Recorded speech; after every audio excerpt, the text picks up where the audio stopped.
La zona verde di Porto Caleri a Rosolina ha visto impegnate nella giornata di martedì le squadre antincendio boschivo dei Vigili del Fuoco della Regione Veneto e i volontari della Protezione Civile.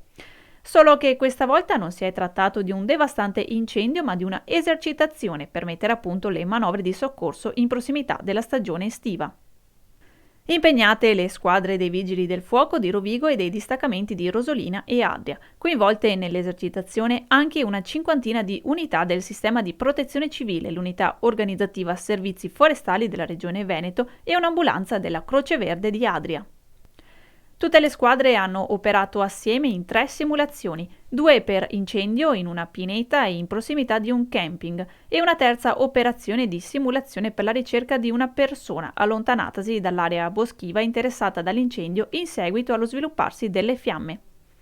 Impegnato nelle operazioni di soccorso anche il nucleo sistemi aeromobili a pilotaggio remoto regionale, con il personale del comando di Belluno e Vicenza, che hanno subito dato una chiara visione della pineta interessata dall'incendio e velocizzato la ricerca del disperso.